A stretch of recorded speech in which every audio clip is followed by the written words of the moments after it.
yang satu jadi pasien, yang dua jadi keluarga, yang satu sebagai edukator.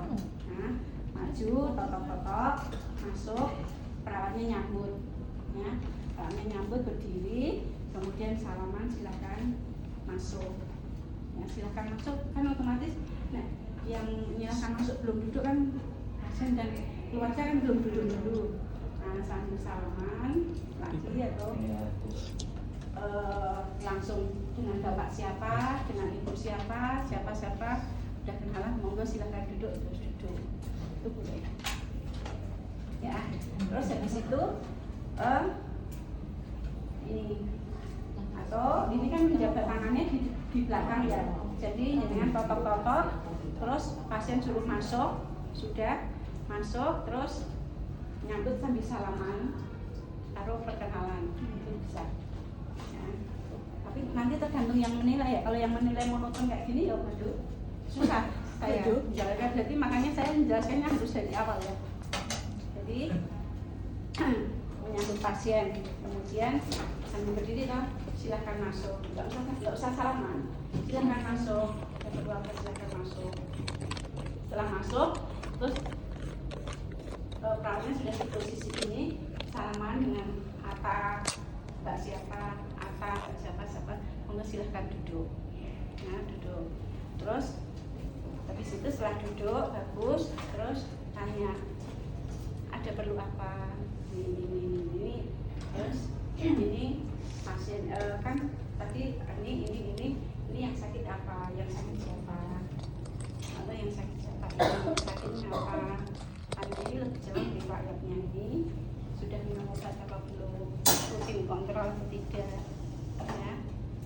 Setelah itu kalau bisa tidak harus hipertensi ya teman-teman ya, tidak harus hipertensi, bisa gula, bisa minum obat jamu, bisa minum obat sembarangan. Kalau saya sering pusing akhirnya beli minum obat warung kayak gitu bisa ya. Aku kan mulai nih.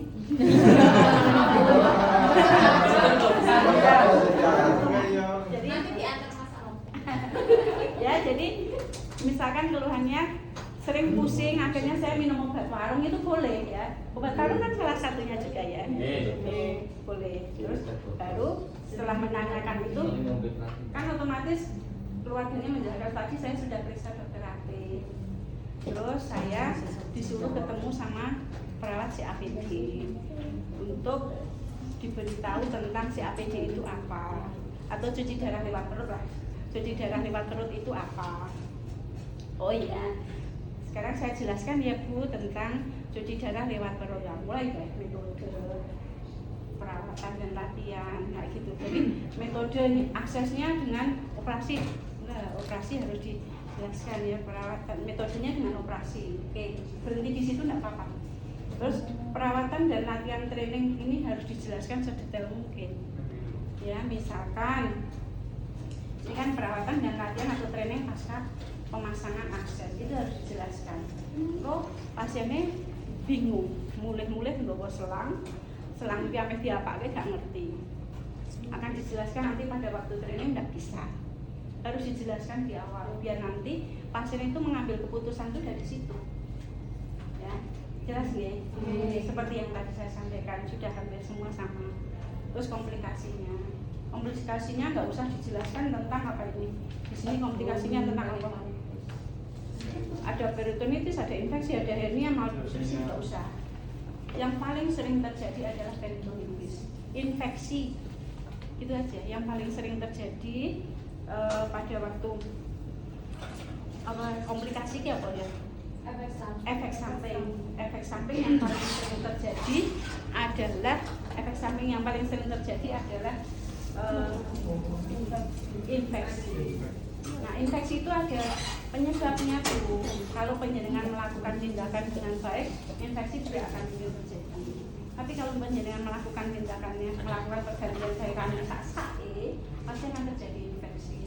Contohnya nanti perut jenengan akan jadi keras, cairan yang keluar akan butek, ya. Gitu. Atau mungkin infeksinya di lubangnya sini bisa. Nah, karena mungkin jenengan nganggo bedak sekitarnya kan bisa ada bedak yang masuk. Awal mulanya infeksinya dari lubang sini, ya, lubang exercise. Nah kalau itu tidak teratasi, contohnya apa? Lubang ini terjadi infeksi, ada kemerahan, jenengan sudah merasa tidak nyaman, terus kemudian jenengan sudah merasakan badan panas dingin, bisa tanya toh. Nah nanti lama kelamaan kalau itu terjadi tidak digatekke jenengan, nanti akan cairannya menjadi keruh, urutannya gitu. Cairannya akan menjadi keruh, jenengan rasanya badan tidak enak, otomatis mungkin cairan yang keluar sudah tidak sebanyak di waktu awal-awal, gitu nggih. Nanti modifikasi penjenengan sendiri monggo. Terus adekuasi nggak usah diterangkan, nanti dilakukan pemeriksaan ini tidak usah. Nanti kualitas hidup penjenengan akan dibandingkan dengan cuci darah lewat mesin. Lebih baik lagi jenengan transplantasi ginjal itu akan lebih menjadi sehat.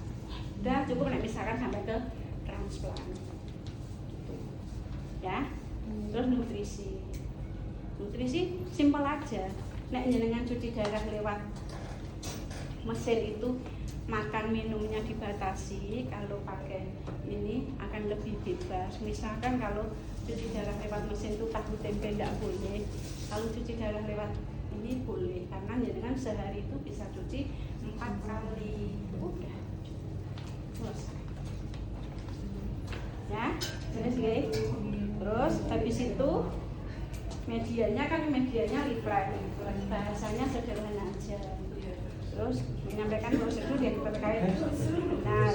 Terus ya, menyampaikan informasi yang lengkap terkait prosedur HD. Kemudian setelah itu tahapan penggalan kan metode operasi enggak alon-alon, penggalannya pas gitu ya. Terus habis selesai keluarga suruh tanya, sampai di sini Bu ada yang perlu ditanyakan, Pak Bu ada yang perlu ditanyakan.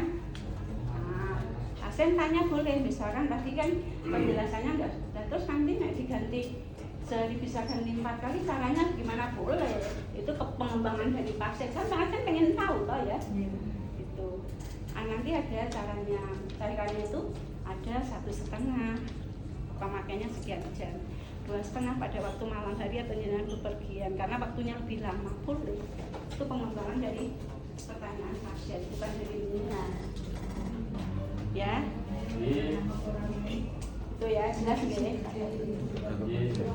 Nah, tergantung nanti pasien dan keluarga tanyanya, pengembangannya dia. Kan masing-masing orang bisa ngomong biasa banget kan nggak mungkin akan narah ke sana misalnya. Tapi kalau pasiennya itu IQ-nya tinggi, orang berpendidikan dan sebagainya, pasti kan akan tanya, loh Bu, dan saya ganti cairan di rumah bisa 4 kali, nanti saya nggak bisa aktivitas dong, kan mesti ada yang tanyain boleh.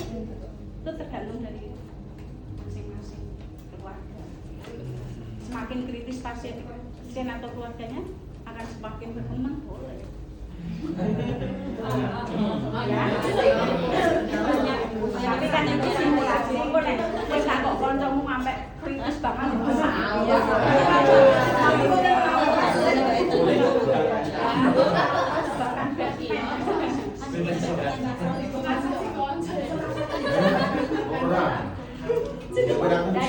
Jelas ya, setelah jenengan menanyakan, tanya ke keluarga dan pasien gantian.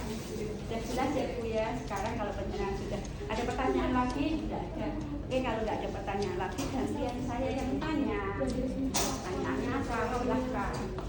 Misalkan, Bu, cuci darah itu yang pinten boleh.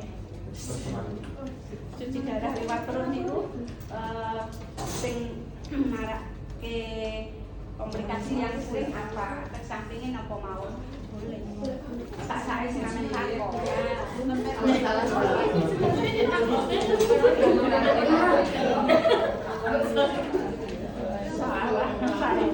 Wes ya, jelas deh.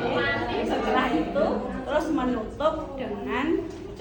terima kasih. Ucapan terima kasih, ketemu lagi besok ya.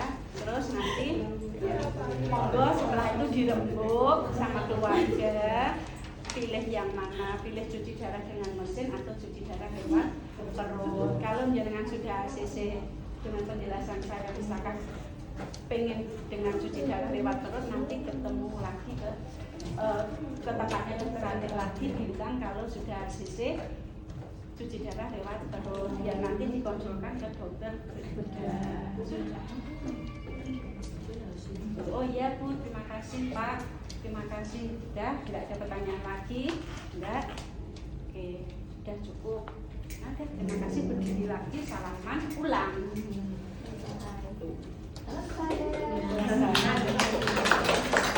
Ya, jelas.